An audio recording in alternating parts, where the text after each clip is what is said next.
बहुत हुई बेकार की बात, आज हम करेंगे कार की बात। देखो भैया, जब पैसा कौड़ी आदमी कमाने लग जाता है ना, तो लगभग हर किसी का ये पहला ट्रेंड तो यही होता है कि कार होनी चाहिए। और होनी भी चाहिए, क्यों नहीं होनी चाहिए। कुछ लोगों का स्टेटस होता है, कुछ लोगों की ज़रूरतें होती है। अब परिवार को हमेशा बाइक ऑटो पे लेके थोड़ी घूमेंगे, थोड़ा कार भी चाहिए ना। पड़ोसियों को भी दिखाना है भैया, दोस्तों को भी दिखाना है कि हमारे पास कार है। और कई बार ज़रूरत भी है। कब तक भैया धूप में, पसीने में, ट्रेन में, बस में, ऑटो में लटके जाएंगे। जब पैसे कमा रहे हैं तो पैसे का इस्तेमाल भी तो खुद करेंगे। पैसे की भोग भी तो करना है ना भैया, वो भी ज़रूरी है। लेकिन कार खरीदने से पहले उलझन ये होती है कि कौन सी कार खरीदें, कितने की कार खरीदें। मेरी इतनी सैलरी है, इतनी सैलरी में से कितने रुपए की कार खरीदनी चाहिए, कितने का मेरा ईएमआई होना चाहिए। ऐसे 9 फाइनेंशियल चेक्स मैं कहता हूं कोई भी कार खरीदने से पहले आपको ज़रूर कर लेने चाहिए। तो आज हम डिटेल में समझेंगे 9 फाइनेंशियल चेक्स, यानी कि 9 फाइनेंशियल तैयारियां जो आपको कोई भी कार खरीदने से पहले जरूर करना चाहिए। और अगर ये नहीं किया भैया तो इसका नुकसान जानते हैं क्या। आप सेकेंड हैंड मार्केट में देखते होंगे बहुत सारी कारें 3 महीने पुरानी, 6 महीने पुरानी बिक रही होती हैं। क्यों बिक रही होती हैं, कभी सोचा है आपने। आदमी शौक से कार तो खरीद लेता है, लेकिन उसके साथ जो एक्स्ट्रा लाइबिलिटी आती है उसका हिसाब किताब उसने नहीं लगाया होता, जिसकी वजह से 2-3 महीने में ही उसको अपनी कार बेचनी पड़ती है। या फिर बैंक का अगर लोन चल रहा है और आप लोन पूरा नहीं कर पाए, ईएमआई नहीं दे पाए, तो बैंक वाले उठा के ले जाते हैं।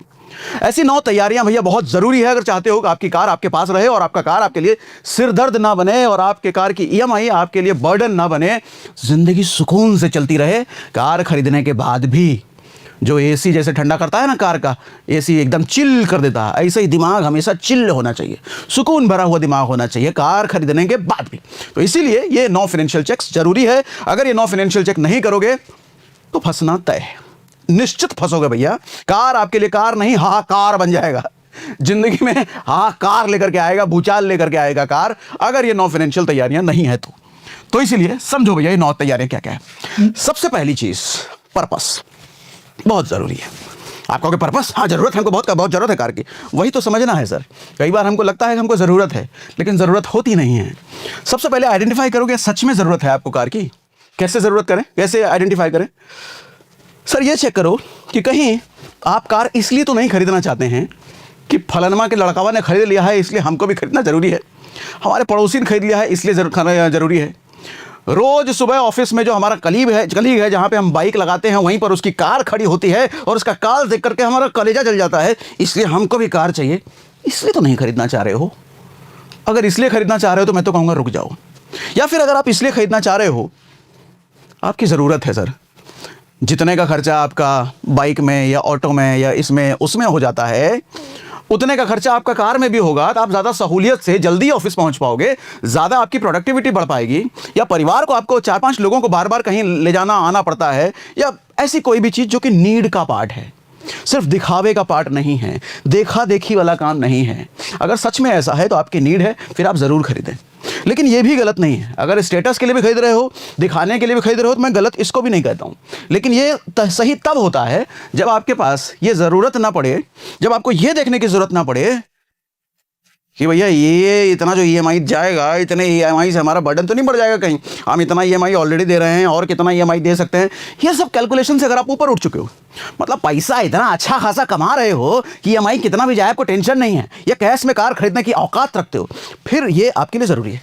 फिर दिखाओ ना स्टेटस, फिर चलता है, फिर देखा देखी करो ना। अरे कौन वो जी वैगन लेके आया है, मैं भी लेकर के आऊँगा। वो 3 करोड़ के लाया है, 5 करोड़ के लेकर के आएंगे। इतना पैसा है तो ज़रूर कीजिए।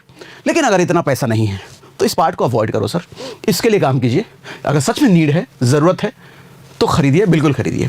उसके बाद जब हमको समझ में आ जाता है कि मेरा पर्पस क्लियर है, मैं नीड के लिए खरीद रहा हूँ या स्टेटस के लिए खरीद रहा हूँ, उसके बाद अगली बारी आती है सर 20% डाउन पेमेंट ज़रूर करो।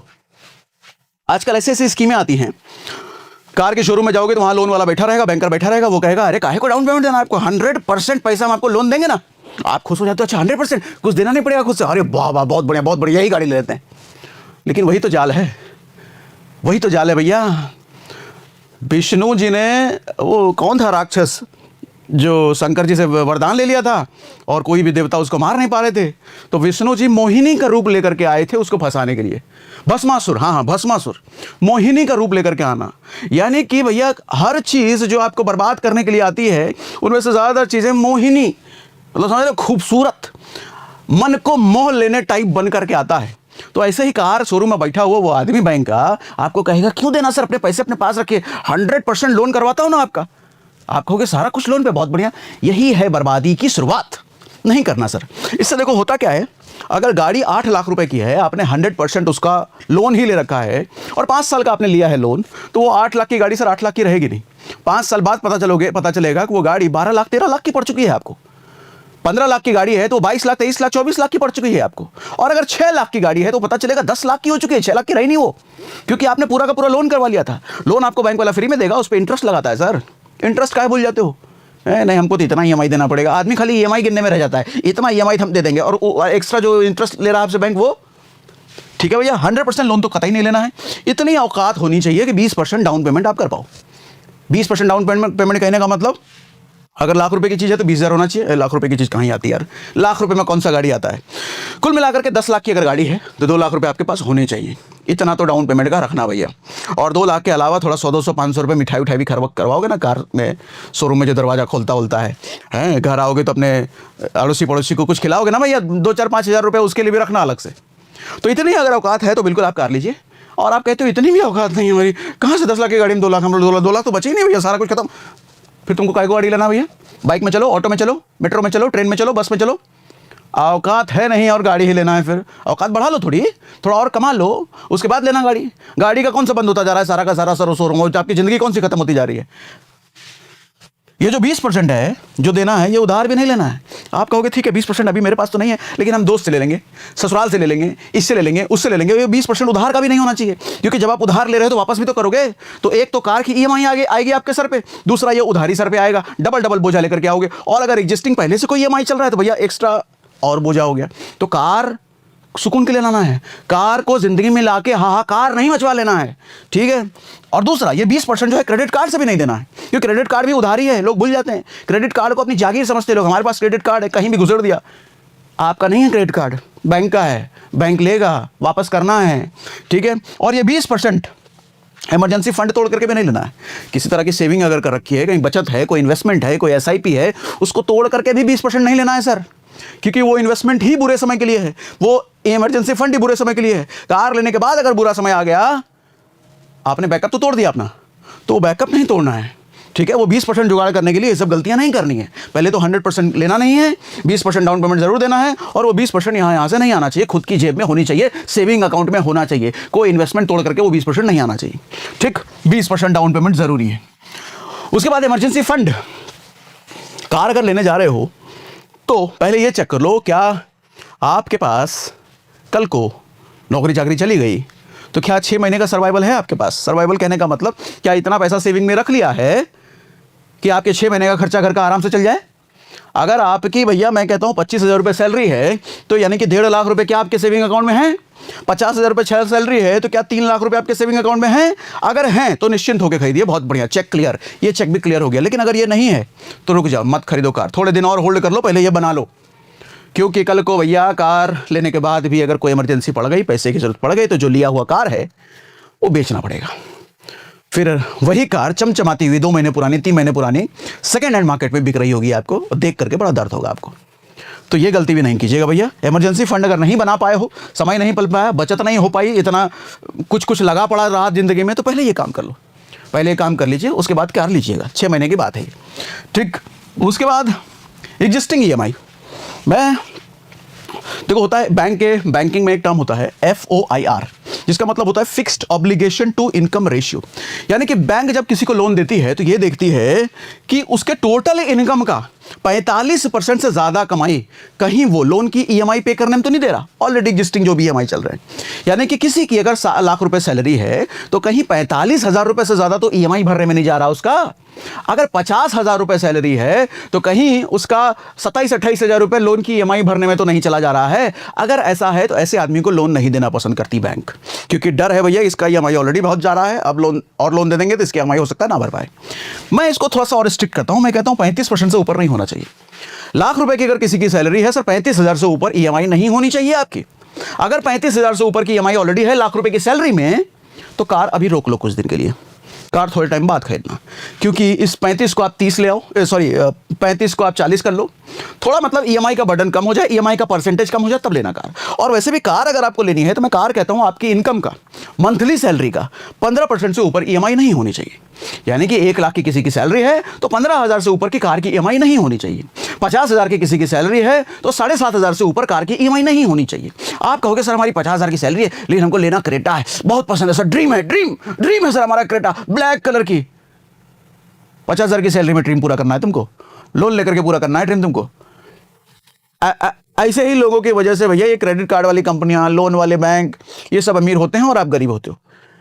क्रेटा लेना बुरी बात नहीं है, 20 लाख की 25 लाख की गाड़ी लेना बुरी बात नहीं है, अरे 20 करोड़ की गाड़ी लो यार, लेकिन पहले औकात चाचा। 50,000 की सैलरी में नहीं, लाख रुपए कर लीजिए, 2 लाख रुपए कर लीजिए, 3 लाख रुपए कर लीजिए, एक्स्ट्रा इनकम जुगाड़ कर लो भैया।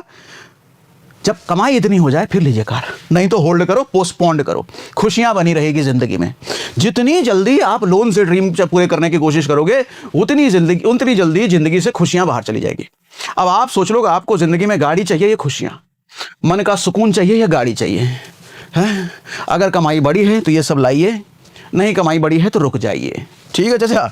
तो ये रूल है भैया कि आपकी टोटल ईएमआई 35% से ऊपर नहीं होनी चाहिए कमाई का, और कार जो खरीदोगे वो 15% से ऊपर उसकी ईएमआई नहीं होनी चाहिए। अच्छा, ये जो 35% मैं बोल रहा हूँ ये 15 ऐड करके बोल रहा हूँ, ये 15 मिला के 35% से ऊपर नहीं होना चाहिए, ठीक। आप कहोगे इतना मानेगा तो कोई कार ही नहीं ले पाएगा। जो लेता है सर, इन्हीं लोगों के कार बिकते हैं फिर 3 महीने 4 महीने में, और इन्हीं लोगों के बैंक फिर उठा करके लेके जाते हैं, नहीं भर पाते। ये सुकून चाहिए ना सर, तो सुकून चाहिए तो ये चेक जरूरी है, पूरे करने पड़ेंगे।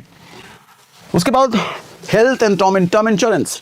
आप कहोगे अरे सर फिर से आप इंश्योरेंस की बात करने आगे, बहुत ज़रूरी है सर, काहे नहीं बात करेंगे, हर बार बात करता हूँ मैं, कई बार बात करता हूँ।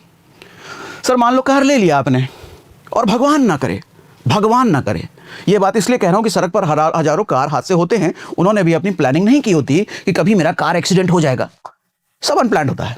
भगवान ना करे उसी कार से अगर कुछ हो जाता है, सर हॉस्पिटल जाओगे, बिल के लिए पैसे रखे हैं, आपका तो पहले ईएमआई बहुत बढ़ा हुआ है, तो वहाँ पे काम आता है हेल्थ इंश्योरेंस। या कोई ऐसी बीमारी हो गई जिसकी वजह से हॉस्पिटल जाना पड़े, सर किसी वजह से अगर हॉस्पिटल जाना पड़े, बीमारी की वजह से या एक्सीडेंट की वजह से, वो हॉस्पिटल का जो मोटका बिल आएगा कहाँ से दोगे? गाड़ी बेच के, इन्वेस्टमेंट तोड़ के, ज़मीन बेच के, घर बेच के? नहीं करना पड़े ये सब, इसीलिए इंश्योरेंस होता है, हेल्थ इंश्योरेंस, ताकि ज़रूरत पड़ने पर वो हेल्थ इंश्योरेंस वाली कंपनी सारा पैसा हॉस्पिटल को दे दे, आपका इन्वेस्टमेंट, अपनी गाड़ी ना बेचना पड़े। कितने कार मैंने बिकते हुए देखे सर, क्योंकि ज़रूरत के वक्त पैसे देने वाला कोई नहीं होता, इंश्योरेंस नहीं होता, इसलिए कार बिक जाते हैं। और हेल्थ इंश्योरेंस के साथ मैं कहता हूँ टर्म इंश्योरेंस भी ज़रूरी है। कार बड़े शौक से खरीदे फैमिली के लिए, कल को भगवान ना करे, फिर भी इसमें कहता हूँ भगवान ना करे यार, ये सब बड़ी बुरा लगता है बोलने में, लेकिन ज़िंदगी का पार्ट है ये। अगर आप ही ना रहे, परिवार को तो वो कार बेचना पड़ेगा ना, परिवार नहीं चाहेगा वो कार बेचना, शौक से परिवार कहेगा, बड़े शौक से हमारे अपने ने, हमारे बच्चे ने, हमारे पति ने, हमारे पापा ने खरीदा था और उस कार को आप बेचना पड़ रहा है क्योंकि पैसे नहीं है। इसीलिए टर्म इंश्योरेंस ले लो, क्योंकि ज़िंदगी ना रहने के बाद भी करोड़ों रुपए आपके परिवार को मिल जाए भैया, सिर्फ 600-700 रुपये महीना दे करके ही आ जाता है। ऐसे ही ये भी 600-700 रुपये 800 रुपये दे करके लाखों का कवर मिल जाता है आपको। तो ये 2 इंश्योरेंस होना बहुत ज़रूरी है कार खरीदने से पहले। अगर ये 2 इंश्योरेंस आपके पास नहीं है, कार को पोस्टपोन कर दीजिए, 6 महीने बाद, साल भर बाद लीजिएगा पहले ये। और इसका खर्चा ज़्यादा नहीं आता, मैं कह रहा हूँ 600-700 रुपये महीने का इसका, 600-700 रुपये महीने का इसका, मतलब 1200-1500 रुपये दोनों महीने का मिला करके, 1200-1500 रुपये महीना, साल का 15,000 रुपया, साल का 12-15,000 रुपये मान लो भैया इसका जाएगा। आदमी के साथ दिक्कत ये है, कार की ईएमआई के नाम पे 12-15,000 रुपये हंसी खुशी दे देगा महीने का, लेकिन जब बात होती है हेल्थ इंश्योरेंस और टर्म इंश्योरेंस की तो साल का 12-15,000 नहीं निकलता उससे। इसी का भुगतान फिर परिवार को करना पड़ता है, ये ना करना पड़े इसलिए बहुत जरूरी है। कितना होना चाहिए? मैं कहता हूं हेल्थ इंश्योरेंस के लिए फैमिली फ्लोटर प्लान लो, किसी भी कंपनी का, जिस भी कंपनी का आपको ठीक लगे, किसी एजेंट से लेना है, किसी कंपनी से लेना है, अंडमान निकोबार में जाकर के लेना है, जहां जाकर के जिसे लेना है ले लो, ठीक है। टर्म इंश्योरेंस कितना होना चाहिए? 20x of your annual income, आपकी सालाना इनकम का 20 गुना होना चाहिए बेटा टर्म इंश्योरेंस। 1 करोड़ का अमूमन तौर पे होना चाहिए भैया, ठीक है। तो 10 से 15 लाख रुपए का आपका हेल्थ इंश्योरेंस होना चाहिए और आपकी सालाना कमाई का 20 गुना टर्म इंश्योरेंस होना चाहिए। और यकीन मानो 600-700 रुपये महीने का ही लगता है बस। छठा है total cost of ownership calculate करो। कार खरीदते वक्त ना हमको सिर्फ एक शोरूम प्राइस दिखाया जाता है या फिर ऑन रोड प्राइस दिखाया जाता है। किसी गाड़ी की एक शोरूम प्राइस है 8 लाख रुपए, ऑन रोड प्राइस मान लो 12 लाख रुपए, तो हमको वो 8 लाख दिखता है, 12 लाख दिखता है, हमको लगता है 12 लाख रुपए की ही कार है ये, इसके ऊपर क्या ही खर्चा आएगा, 12 लाख की कार है बोल दिया है शोरूम वाले ने।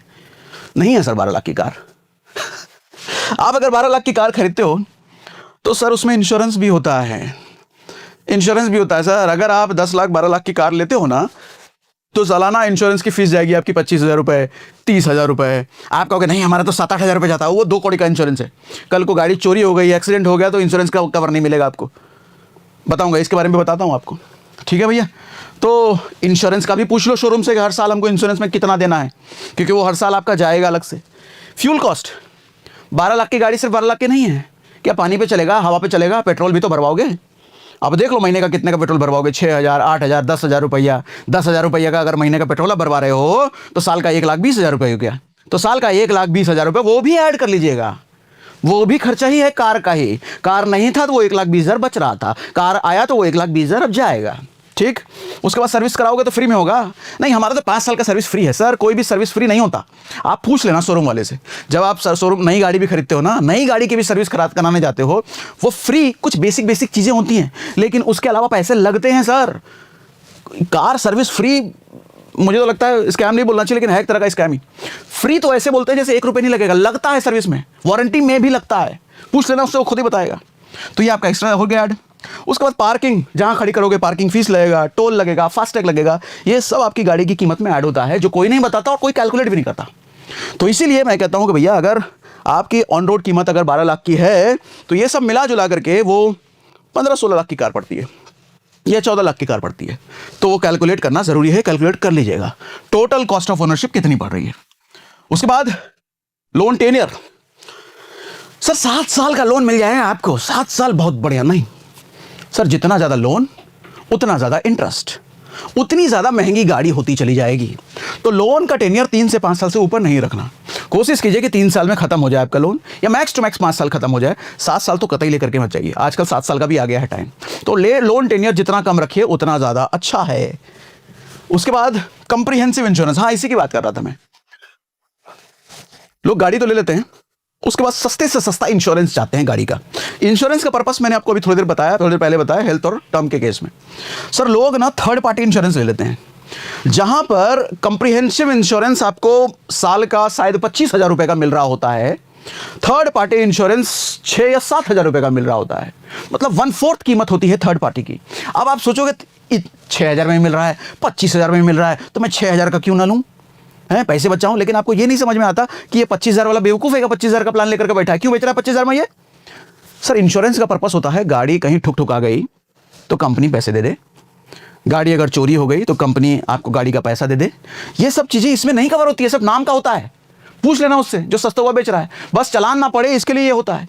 आपको हमेशा कंप्रीहेंसिव इंश्योरेंस लेना चाहिए और उसके साथ जीरो डेब्ट ये ऐड करो। सर इंश्योरेंस ये समझ लो कि जितना महंगा है उतना अच्छा है। अगर आप कार ले रहे हो तो कार इंश्योरेंस में बेसिक सा फॉर्मूला ये है कि जितना महंगा इंश्योरेंस उतनी ज्यादा फैसिलिटी आपको मिल रही है और होनी चाहिए। ये थर्ड पार्टी तो कतई मत लो, सस्ते इंश्योरेंस के चक्कर में कतई मत लो। ये भी आपको जहां से लेना है वहां से लो, वैसे शोरूम वाले ही दे देते हैं, लेकिन कभी आपको अपनी मर्जी से कहीं से लेना है तो कहीं से ले लो, लेकिन लो जरूर, बहुत जरूरी है। उसके बाद 9वां है आस्क योर फैमिली। ये बहुत इंपॉर्टेंट है, ध्यान से समझिएगा, हालांकि सारे इंपॉर्टेंट है। होता क्या है, जैसे मैंने शुरुआत में बताया, ज्यादातर लोगों के कार लेने का रीजन ना चुल्ल होता है। चुल्ल किसी को देख के, किसी को सुन के, या किसी को जलाना है, किसी को दिखाना है, कहीं अपना भौकाल बनाना है, ये सब कारणों से कार लिया जाता है। सर आप तो कार लेकर के खुद कार में घूमते रहते हो, लेकिन कभी अपनी पत्नी से भी पूछ लीजिएगा, अपने बच्चों से भी पूछ लीजिएगा, क्या आपके कार लेने के बाद वो भी उतने खुश हैं जितने आप खुश हो जाओगे? पूछिएगा। आपके घर में पत्नी है, बच्चे हैं, माँ बाप हैं, अगर उनकी खुशी को कॉम्प्रोमाइज करके आप कार ले रहे हो, लेट्स सपोज अगले साल पूरे परिवार को कहीं लेकर के घुमाना था जिसमें पूरे परिवार खुश होता, लेकिन वो खर्चा काट करके आपने कार लेना चुना, तो आपने उनकी खुशी को कॉम्प्रोमाइज करके अपनी खुशी बढ़ाई।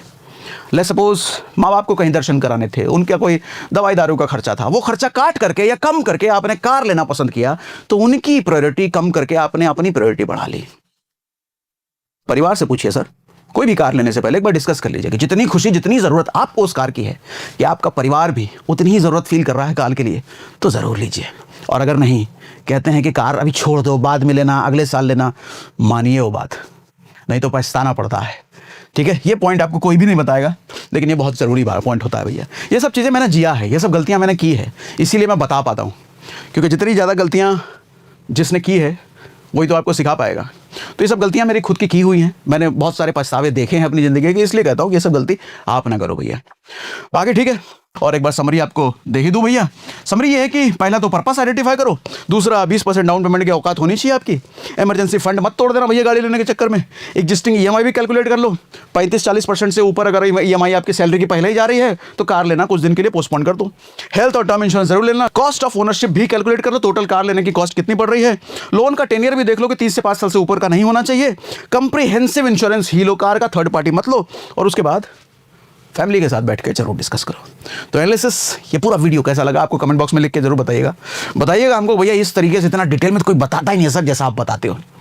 और हर आदमी को जरूर शेयर करो ताकि हर कार लेने वाले को पता चले भैया ये चेक्स, ताकि कार लेने के बाद उसकी ज़िंदगी में हाहाकार ना मच जाए, या कार लेने के बाद पछतावे के कारण उसका कार बेचना ना पड़े।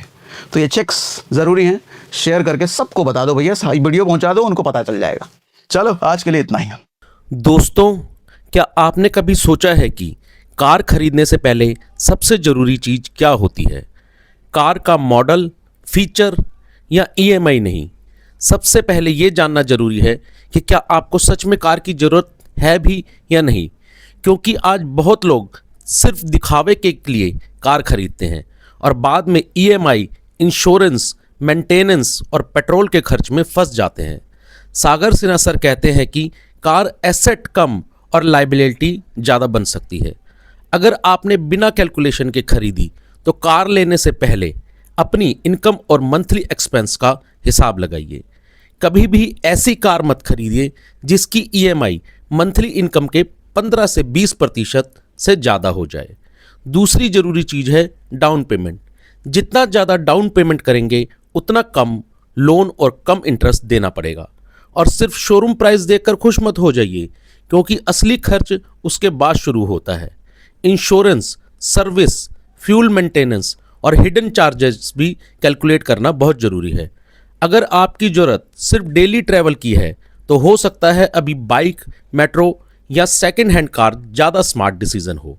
याद रखिए, सही समय सही कार खरीदना अमीर बनाता है और गलत डिसीजन सालों तक फाइनेंशियली प्रेशर दे सकता है। तो कार खरीदने से पहले इमोशन नहीं, कैलकुलेशन कीजिए।